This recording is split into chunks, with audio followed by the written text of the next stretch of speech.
बिस्मिल्लाहिर्रहमानिर्रहीम, अस्सलाम वालेकुम। मैं हूं शकील कुरेजा। पाकिस्तान तहरीक इंसाफ, उसके ऊपर बाहर का दबाव बहुत ज़्यादा था और इस वक्त जो अंदरूनी दबाव है मेरा ख्याल है वो बहुत ज़्यादा बढ़ गया है बाहर के दबाव की निस्बत।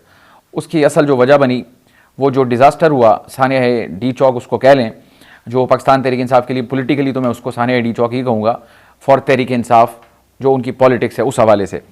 और इसके बाद सूरत हाल कुछ ऐसी बनी हुई है पाकिस्तान तहरीक इंसाफ के अंदर की कि बुशरा बीबी वर्सेस पीटीआई, इसके ऊपर भी बात करते हैं। इस्तीफ़े आना शुरू हो गए, मज़ीद इस्तीफ़े जो हैं उनकी तवक्को की जा रही है।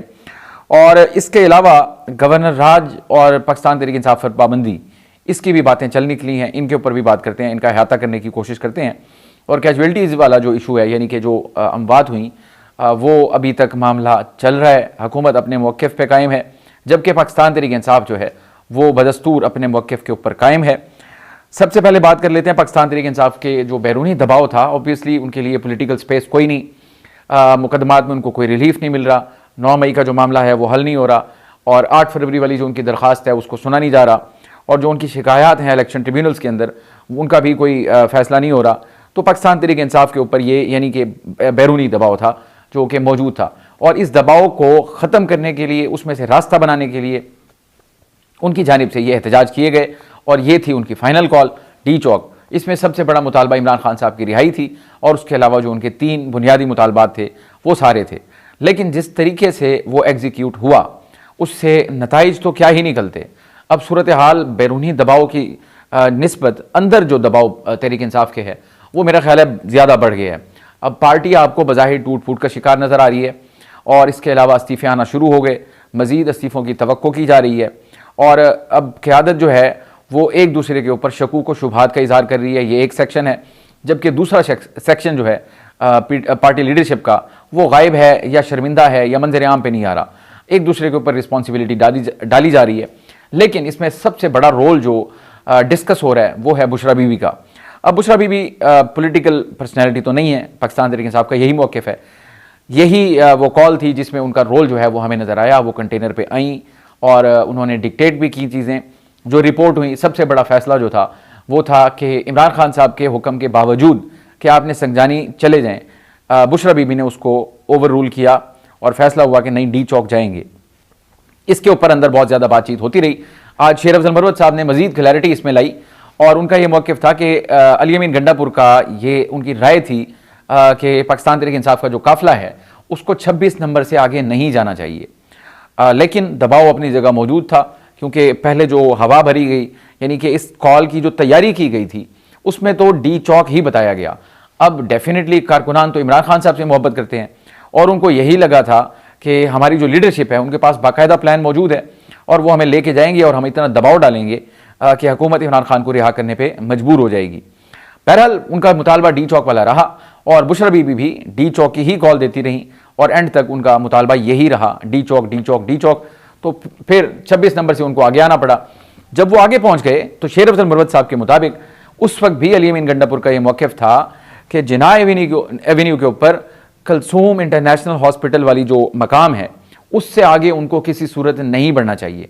हम उन नाजरीन के लिए मैं बता रहा हूँ, एक सीधी रोड है, डबल रोड, जिना एवेन्यू उसको कहते हैं, अतराफ उसका ब्लू एरिया, दोनों मार्केट्स हैं। अब उस रोड के ऊपर जहाँ कलसूम हॉस्पिटल मौजूद है उससे कम व बेश कोई 1-1.5 किलोमीटर के फासले पे सामने, बिल्कुल सामने, उसी रोड का एंड जहां होता है वो आपका डी चौक है जो आपको सामने नजर भी आता है। अब कारकुनान की जो मंजिल थी वो तो डी चौक थी और वो मुश्तइल भी थे। तो कारकुनान जो है वो फिर दोबारा शेर अफजल मरवत साहब के मुताबिक, यानी वो अपना अकाउंट दे रहे हैं, वो विटनेस हैं इस चीज़ के।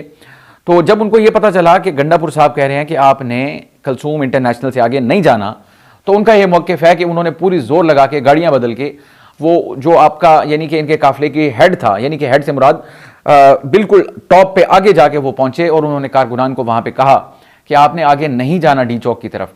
लेकिन उनके मुताबिक उनके पहुंचने से पहले ही बहुत सारे कारकुन जो हैं वो अंदर जा चुके थे, यानी कि डी चौक के हाथे में आ चुके थे। उसके आपने विजुअल भी देखे कि किस तरीके से वो कंटेनर्स पे चढ़े, किस तरीके से जो अहलकार मौजूद थे उन्होंने हाथ पकड़े, आए, गले मिले, सारा कुछ हुआ। अब ये ट्रैप था या जो भी था, बहरहाल वो वहां चले गए। तो इन्होंने अपनी कोशिश पूरी की। अब बात यहाँ फ़र्क क्या आ रहा है? फ़र्क यहाँ पे ये आ रहा है, गंडापुर एक पॉलिटिकल पर्सनैलिटी भी हैं, इंतज़ामी मामलात को जानते हैं, पुराने सियासतदान हैं, सारे दाव पेच वो जानते हैं। तो उनकी विजडम उनको ये कह रही थी कि हमें इससे आगे नहीं जाना चाहिए। बवजू से मुराद ये है कि अगर आप रिजल्ट्स को देखें तो फिर आपको लगता है कि शायद उनकी राय दुरुस्त होगी। बहरहाल बुशरा बीबी का दबाव मौजूद था वहाँ पे। आपको याद है कि इनका कंटेनर जब ये सेंटेरोस चौक के ऊपर खड़ा था तो वहाँ पर भी कारकुनान मुसलसल ये नारेबाजी कर रहे थे, डी चौक डी चौक डी चौक डी चौक। तो ये दबाव जो था वो बढ़ा। अब दबाव क्यों बढ़ा? क्योंकि उनको कहा ही ये गया था कि आपने डी चौक ही जाना है। अब कारकुन डी चौक यानी उनकी हतमी मंजिल थी कि आप मंजिल के करीब खड़े हैं तो मंजिल पे क्यों नहीं जाते। ये बातें तो उन्होंने आज बता दी। तो अब बात ये आ गई बुशरा बीबी के ऊपर आ रही है सारी बात।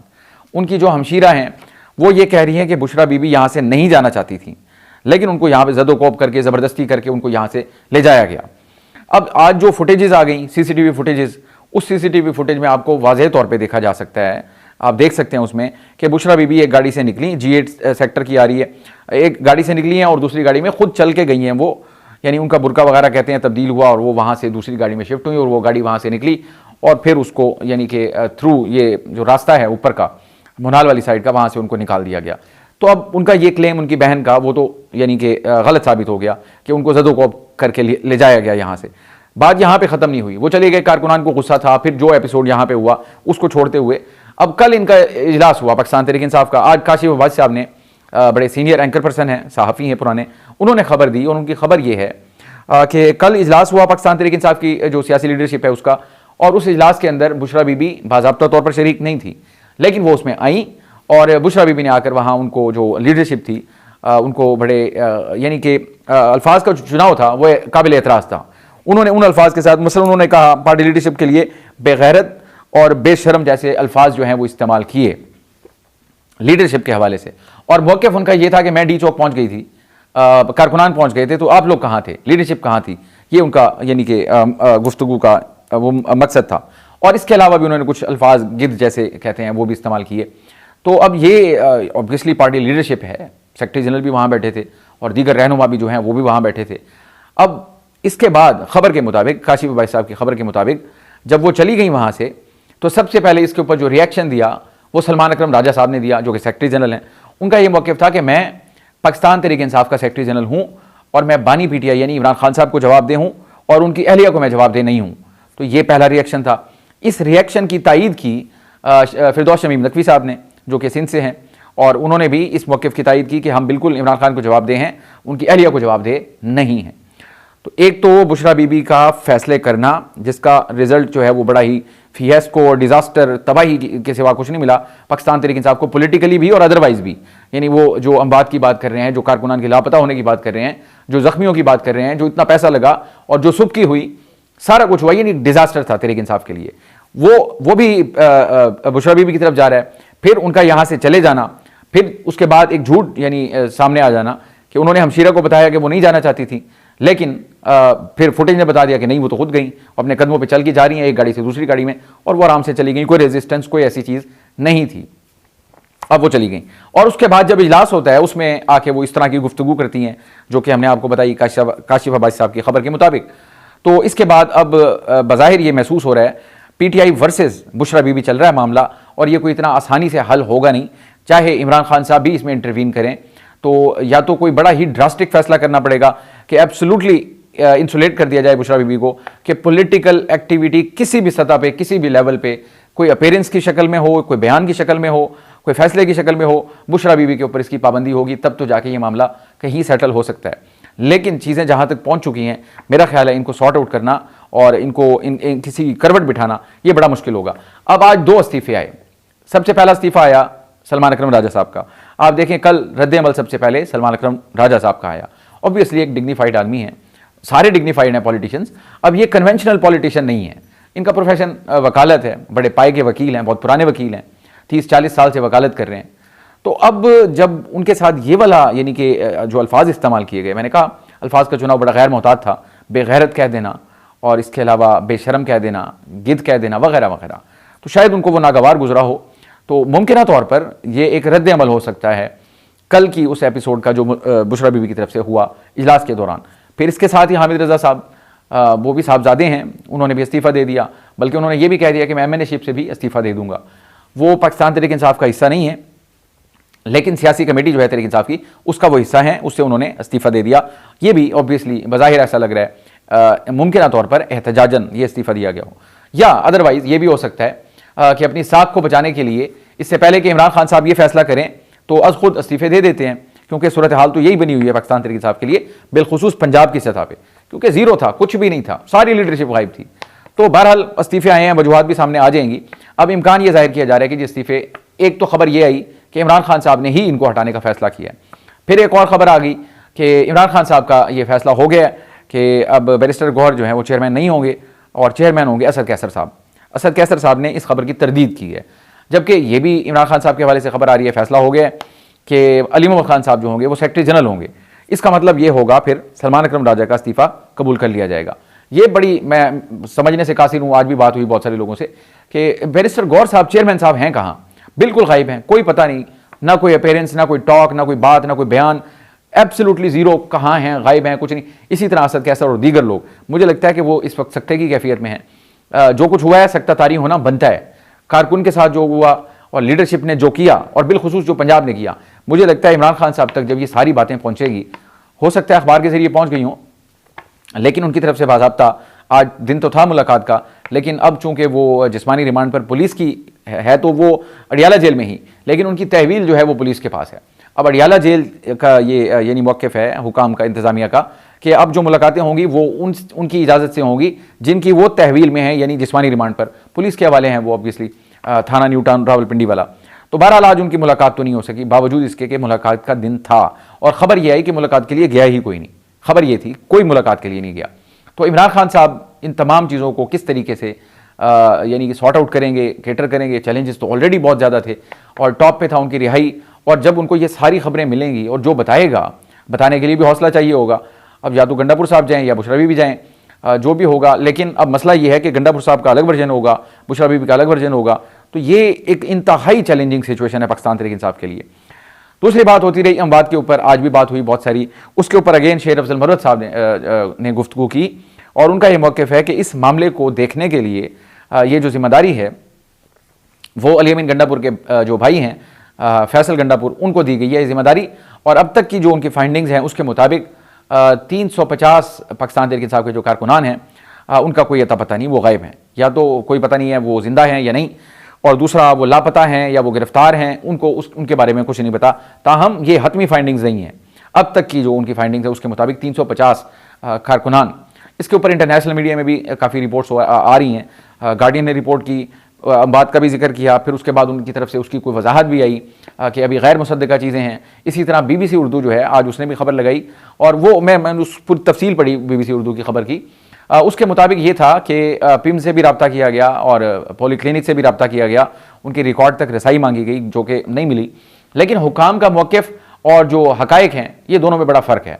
ऑफ द रिकॉर्ड जो है वो कुछ बता रहे हैं कि ऐसी ऐसी चीज़ें थीं, यानी कि डेड बॉडीज़ लाई गई वगैरह वगैरह, लेकिन फैक्चुअली उनको प्रूव करना डेड बॉडीज़ या थ्रू रिकॉर्ड वो अभी तक पॉसिबल नज़र नहीं आ रहा। ये माहौल के अंदर सरासीमगी है इस हवाले से।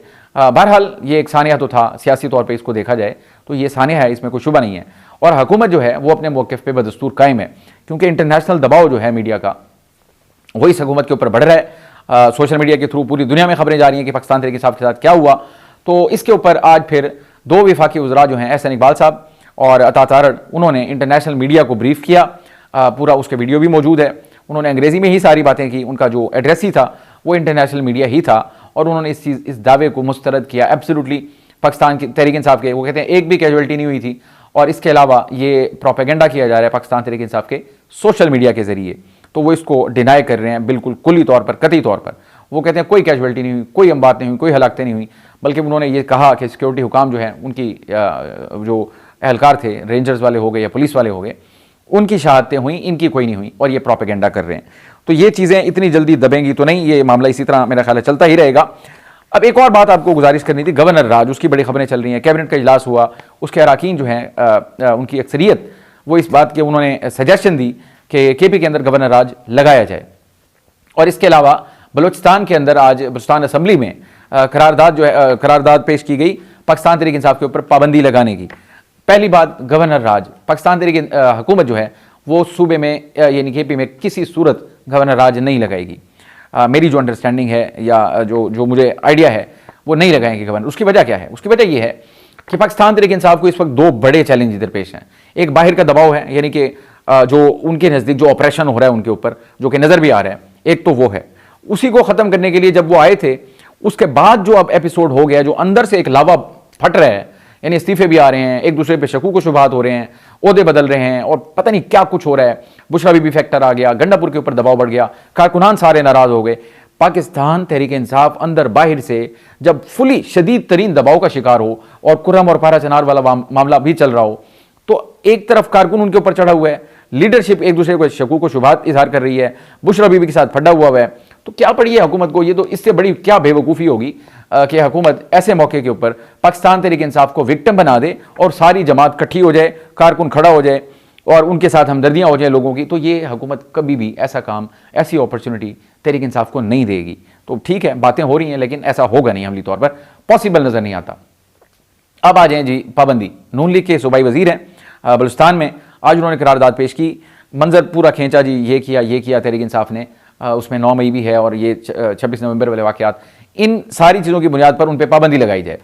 पाकिस्तान तहरीक इंसाफ के ऊपर पाबंदी भी नहीं लगेगी। अगेन मैं दोबारा पॉइंट वही कहूँगा, पाकिस्तान तहरीक इंसाफ अंदर बाहर से शदीद तरीन, मेरा ख्याल है इससे पहले इतना टफ टाइम तहरीक इंसाफ पे शायद ना आया हो, मे बी पॉलिटिकली, जब पार्टी के अंदर भी लड़ाई हो रही है, पार्टी का कारकुन भी नाराज़ है, लीडरशिप के ऊपर अदम एतमाद है, और जिस तरीके से इनका ये फियास्को डिजास्टर हुआ, ये वाला, इमरान खान साहब से रब्ताकारी नहीं हो रही, ना रिहाई हुई, ना मुतालबात पूरे हुए। इस सारी सूरत हाल के अंदर कौन बेवकूफ़ होगा जो पाकिस्तान तहरीक इंसाफ को ऐसी चाल चले जिससे तहरीक इंसाफ विक्टिम बन जाए। और जब वो विक्टिम बनेगी तो वो यूनाइट होगी, कारकुन खड़ा होगा, हमदर्दी उनके साथ होगी, वो दोबारा हशाश बशाश हो जाएंगे, अंदर वाली लड़ाई खत्म हो जाएगी और जो बाहर का महाज है उसके ऊपर उनको एक अखलाकी बरतरी मिल जाएगी कि इन्होंने हमारे ऊपर गवर्नर राज लगा दिया। और वैसे भी गवर्नर राज कोई देर पा सोल्यूशन तो होता नहीं है, आप उसको अनलिमिटेड टाइम के लिए तो नहीं रख सकते। तो इस तरफ हुकूमत ना पाबंदी की तरफ जाएगी और ना ही गवर्नर राज की तरफ जाएगी। मतीउल्लाह जान साहब बड़े सीनियर सहाफ़ी हैं, इख्तलाफ राय होता है, नुक्ता नज़र होता है सबका, अब वो अपनी सहाफ़ती जिम्मेदारियाँ अदा कर रहे हैं और उनके ऊपर जो भी यानी कि हुकूमत को रिजर्वेशंस हो, जो भी हो, उसका तरीका ये तो नहीं है कि आप बंदे को उठा लें। सबसे भोंडी जो चीज़ इसमें की गई वो FIR है, उसका आप मतन पढ़ें, आप हैरान हो जाएं, सर पकड़ के बैठ जाएं कि भंग की पी के बैठा था वो लिखने वाला FIR। वो कह रहे हैं जी F10 से गाड़ी आ रही थी, बहुत तेज़ रफ्तारी से थी, उसको रोका गया, वो नहीं रुके, वो आए, उन्होंने आके जनाब पुलिस वाले की गन खींच ली और गन उनके ऊपर सीधी कर दी और उनकी गाड़ी से आइस बरामद हुई, वगैरह वगैरह वगैरह। अब गुस्सा किसी और चीज़ का है और वो ये वाली FIR है और आज उनका 2 रोज़ा जिस्मानी रिमांड भी मंजूर हो गया। तो मैं इसकी मजम्मत करता हूँ, मजम्मत बनती है बिल्कुल। अगर जिन चीज़ों का गुस्सा था, ये यार वो पढ़े लिखे आदमी, सहाफ़ी, वो पुलिस वाला भी उनको जानता होगा, उनके ऊपर जाके ये अंदाज़ा लगाएं पुलिस वाला इतना कमज़ोर था और ये टॉम क्रूज थे मतीउल्लाह जान साहब, इन्होंने जाके गाड़ी रोक भी ली, उससे गन छीन ली, उसकी तरफ गन सीधी कर दी, उनको धक्कम पेल की, जदोकोब किया और फिर इनके आइस भी बरामद हो गई, नशावर चीज़ है जी, वो भी बरामद हो गई और ये FIR का मतन है। उसकी वजह से उनको 2 रोज़ा जिस्मानी रिमांड पे यानी कि अब पुलिस के हवाले कर दिया गया। इसकी मजम्मत की जानी चाहिए। जिंदा मुआशरे हैं, फेस करते हैं इन चीज़ों को, तो ये मेरा ख्याल है बदनसीबी की बात है कि इस वक्त सहाफ़ियों के साथ भी अगर ये अमल होगा या हुकूमत को ये शुबा हो रहा है कि वो तहरीक इंसाफ के साथ हमदर्दी कर रहे हैं, तो यानी कि ये एक येट अनदर रीज़न हो सकता है, क्योंकि वो ऐसी रिपोर्टिंग कर रहे हैं जिससे तहरीक इंसाफ को फ़ायदा हो रहा है। तो लिहाजा उनको अब यही मतीउल्लाह जान साहब तहरीक इंसाफ के दौर में भी अगवा हुए और वही मतीउल्लाह जान साहब आज नून लीग के दौर में या इत्तेहादी हुकूमत के दौर में भी अरेस्ट हो रहे हैं। तो मैं इसकी पुरजोर मजम्मत करता हूँ, उनकी रिहाई होनी चाहिए, बिल्कुल उनका हक है रिपोर्टिंग करना, फैक्ट्स को सामने लाना। वो पिम्स गए, पोली क्लिनिक गए, साकिब बशीर साहब पूरी दास्तान उन्होंने बयान कर दी, वो भी साथ थे गाड़ी में, वो दहशतगर्द तो नहीं है। साकिब दोनों के साथ मैं उठना बैठना भी रहा है काफ़ी, साकिब बशीर साहब हमारे इदारे में भी रहे हैं, उनसे मुतादिद बार मुलाकात होती रहती है, मामलात होते रहते हैं, कतई तौर पर वो ऐसे लोग नहीं हैं। तो ये काबिल मजम्मत वाक़या है। बहरहाल आज के लिए इतना ही, आपको कल ज़रूर आगाह करेंगे। KP असम्बली का इंतहाई अहम तरीन इजलास, उसका इब्तदाइया हुआ, कल इजलास होगा और वहाँ से कोई बहुत बड़े ब्रेक थ्रू का इम्कान है। कल 7 बजे शाम को इजलास होगा, आपको ज़रूर आगाह करेंगे इंशाअल्लाह। आज के लिए इतना ही। आप हमारे वीडियोस को लाइक कर सकते हैं, चैनल को ज़रूर सब्सक्राइब करें और अपना फीडबैक कमेंट के ज़रिए आप हमारे साथ शेयर कर सकते हैं। इजाज़त दीजिए, अल्लाह हाफ़िज़।